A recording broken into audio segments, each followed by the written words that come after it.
तेरा वचन मेरे पाँवों के लिए दीपक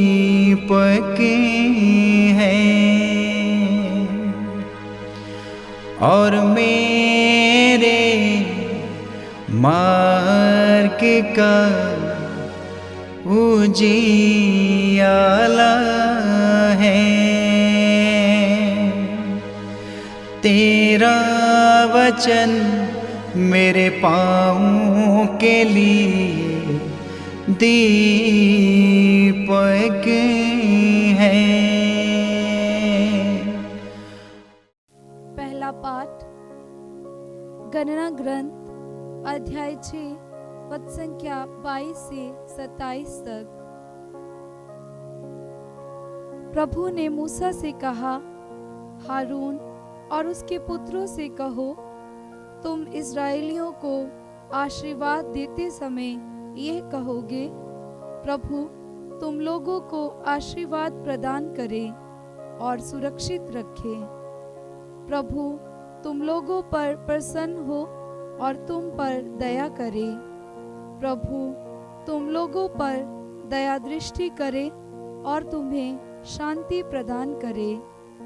वे इस प्रकार इस्राएलियों के लिए मुझसे प्रार्थना करें और मैं उन्हें आशीर्वाद प्रदान करूंगा।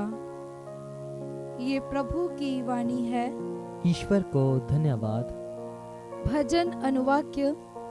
हे ईश्वर, हम पर दया कर और हमें आशीर्वाद दे। हे ईश्वर, हम पर दया कर और हमें आशीर्वाद दे। हे ईश्वर, हम पर दया कर और हमें आशीर्वाद दे। हम पर प्रसन्न होकर दया दृष्टि कर। पृथ्वी के निवासी तेरा मार्ग समझ ले। सभी राष्ट्र तेरा मुक्ति विधान जान जाएं।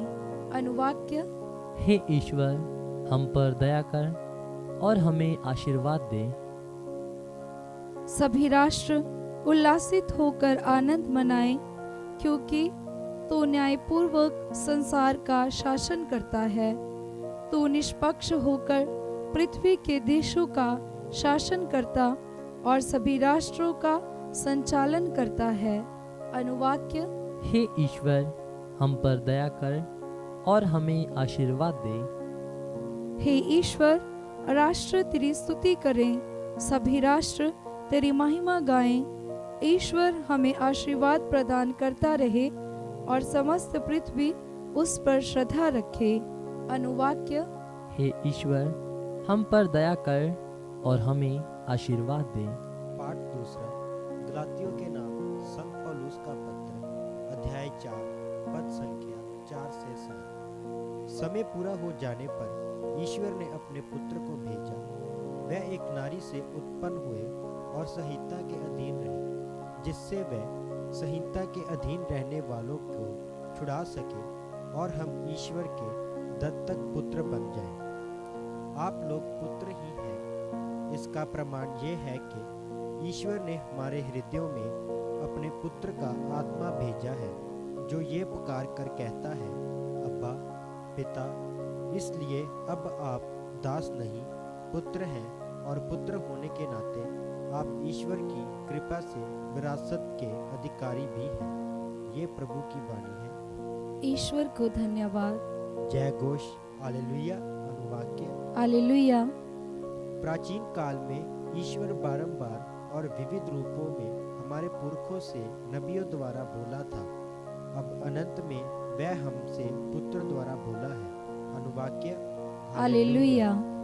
पवित्र सुसमाचार संत लूकस के अनुसार अध्याय 2 पद संख्या 16 से 21।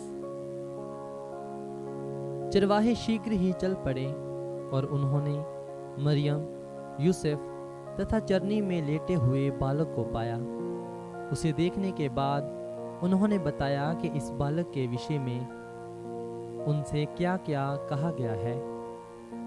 सभी सुनने वाले चरवाहों की बातों पर चकित हो जाते थे।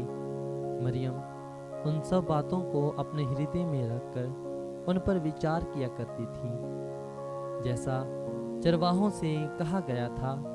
वैसा ही उन्होंने सब कुछ देखा और सुना, इसलिए वे ईश्वर का गुणगान और स्तुति करते हुए लौट गए। अब 8वें दिन बालक के खतने का समय आया, तो उसका नाम यीशु रखा गया।